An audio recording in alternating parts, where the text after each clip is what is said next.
Umaga po sa lahat. Wala, naka-ice tone ako. Para po sa ating Sunday School, no?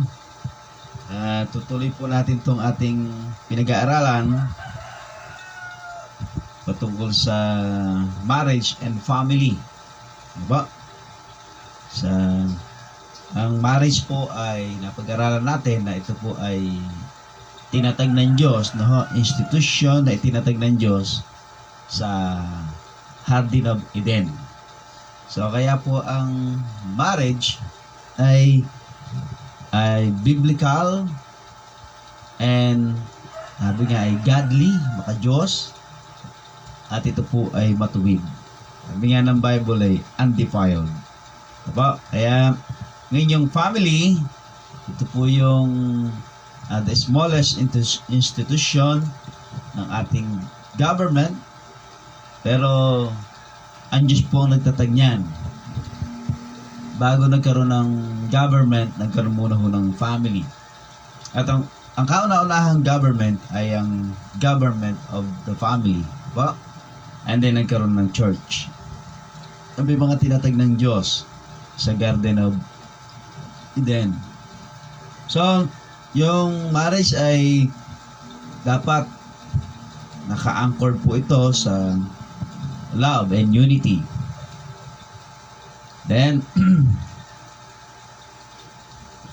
dapat ang mag-asawa ay meron silang 100% na respect to each other. Hindi po pwedeng kasi sa ibang bansa ang mga kababaihan ay parang maid lang, no? Walang karapatan. Pero sa Bible, sabi ng Bible sa John 1:12, kahit babae yan, ang turing ng Diyos ay parang anak na lalaki. Kaya yung mga kababaihan sa paningin ng Diyos ay equal sa kalalakihan. Kaya lang, when it comes to marriage relationship, ay dapat, sabi ng Bible, magpapasakop ang babae sa lalaki. Yan. At igagalang ng babae ang kanyang asawang lalaki. At mamahalin naman ng lalaki ang kanyang asawang babae. Yan. Nililinaw po natin babae ang asawa ng lalaki. At lalaki ang asawa ng babae. At yan po ay sang-ayon sa salita ng Diyos. Ngayon, yung binabago ang salita ng Diyos, ang kautusan ng Diyos, ang tawag ng Bible doon ay reprobate mind. Ang sabi po yan sa Romans chapter 1. So, yung mga reprobate mind, ang tawag po dyan sa Tagalog ay balintuna. No? Kabaligtaran. Parang opposite. No? Ay yung binabago ang sinabi ng Diyos. Kaya sa Bible, wala pong same-sex marriage. Wala po. Meron po opposite.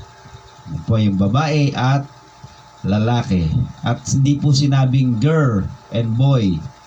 Ang sabi po ng Bible ay man and woman. Ang ibig sabihin po ng man and woman, nasa tamang edad. Hindi yung napakababata pa, hindi pa nga nakaka-graduate ng college, nag-aasawa na. So, hindi po, sa pamantayan po ng Biblia, kung pag-aaralan po natin, ang mga kalalakihan po ay nag-aasawa at the age of 30. At the age of 30. Ang mga kababaihan naman ay nag-aasawa at the age of 20 and above. 20 and above.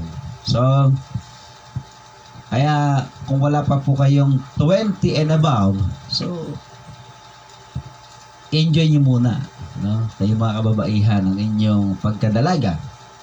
At kayo naman mga kalalakihan, wala pa kayong 30, itaguyod nyo muna yung inyong negosyo. Sabi ng Bible yan prepare thy work without and then build your home, your house. Diba? And after that, build your house. Nasa Proverbs yan. Kaya, una muna negosyo, tapos tahanan. Eh kung may tahanan ka na, edi napakaganda. So, negosyo na lang ang puproblemahin mo. So, sabi po rito sa Proverbs 29:15, the rod and reproof give wisdom, but a child left to himself bringeth his mother to shame. Okay, manalangin tayo. Panginoon, salamat po sa pagkabasa ng salita. Maluwalhati po kayo sa aming pag-aaral ng banal na salita. Sa pangalan po ng Panginoong Jesus, amen. Okay, the rod and reproof give wisdom. Yun daw, pamalo at ang saway. Dalawa, no? Pamalo at saway. So, hindi po pwedeng papaluin mo yung bata ng walang kasalanan.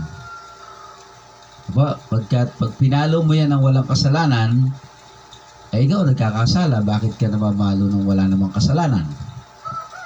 Pangalawa, may karapatan ng bata na magrebelde kapag sinaktan mo siya ng walang dahilan na tama. Bakit mo siya pinalo? Kasi gumawa ng kasalanan. Kasi sumusuway. Kasi ganito ganire. Maraming ginagawang hindi maganda. So, ang pamalo po ay biblical. Sa secular, inaalis po yan yung tinatawag na corporal punishment. Na? Sa atin hindi corporal, lieutenant. Di ba, no? Ang Diyos na po nag-uutos niyan. Kaya nga po maraming bata ang mga lalong nagiging masuwayin at matigas ang ulo dahil walang corporal punishment.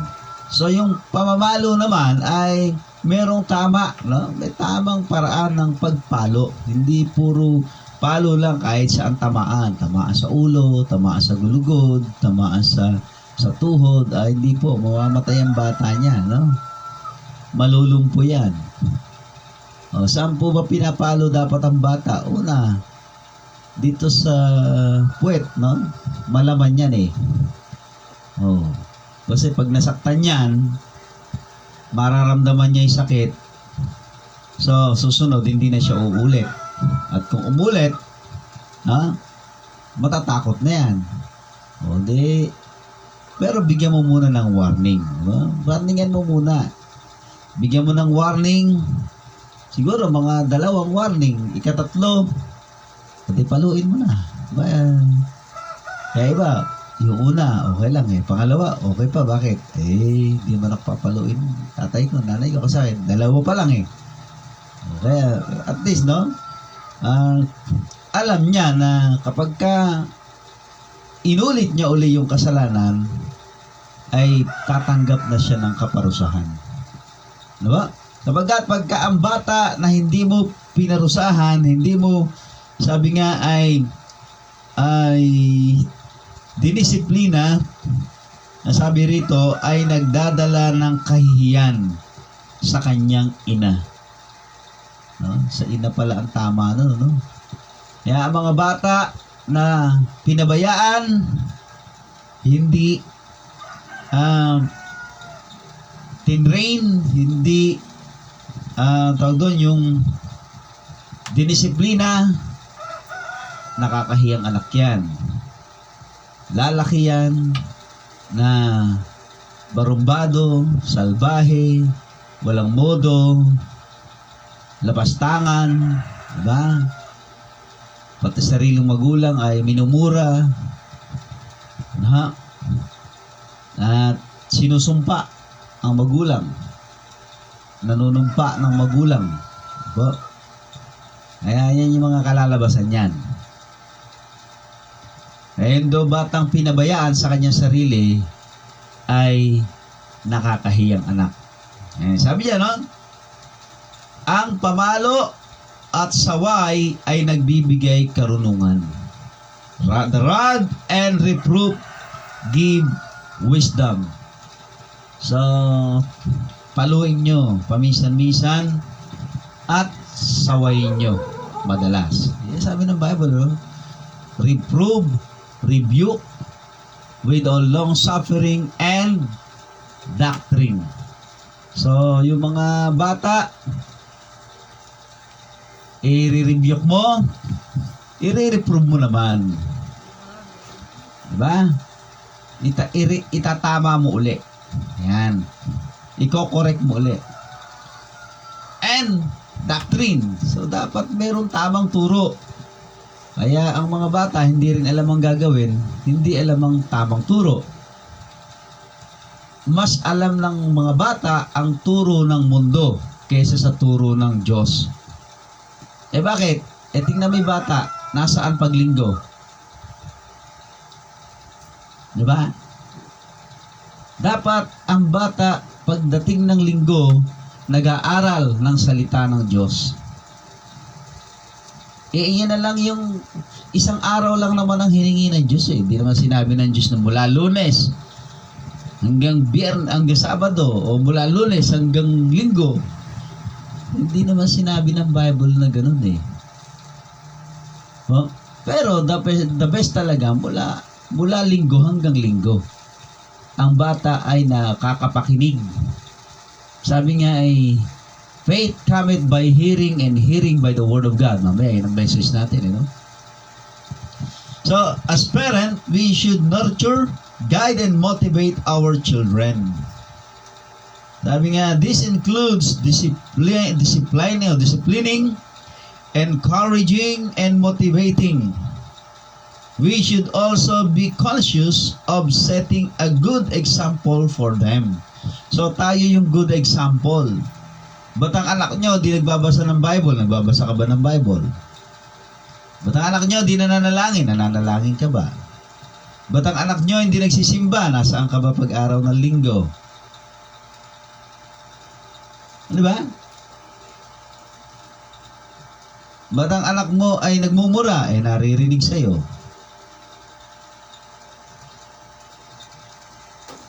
Ba't ang anak mo nagsisinungaling? Kasi sabi mo, pag dumating si Bombay, sabihin mo, wala ako. Di natutong magsinungaling ang bata. Di ba? Kaya, sabi ng Bible, reproof. Di ba? Rebuke. With all long suffering and doctrine. Sabi ng Ephesians, 2 Timothy chapter 4. Sabi ng Titus 2:6 and 7, young men likewise exhort to be sober-minded. Maging sober-minded kayo. In all things shewing thyself a pattern of good works. In doctrine, shewing uncorruptness, gravity, sincerity. Grabe. Diba? Gravity, sincerity. Dapat yung salitang sincere, without offense. Yun. Uncorruptness. Ngayon, SK pa lang, talamak na ang corruption sa gobyerno mga SK, akala nyo matitino yan. Ang corruption sa SK pa lang, marami ng corruption sa gobyerno. Kaya, ang bata ay dapat nating disiplinahin, in-nurture, in-nourish, encourage sa salita ng Diyos. At dapat meron kang nakatabing pamalo para ang mga bata ay ating madisiplina, maturuan ng maayos. Sabi nga ay thoroughly furnished unto all good works. Thoroughly furnished. Yan nga lagi mo nang tinuturuan, dinadala sa simbahan. Paglaki, matigas pa rin ang ulo, sira ulo pa rin, di ba? Lalo na yung hindi mo dinala, hindi mo tinuruan, hindi mo tinrain, hindi mo diniscipline. Di ba? Mas matinding kalokohan ang gagawin niya. Bakit? Sapagkat wala siyang naririnig na katotohanan.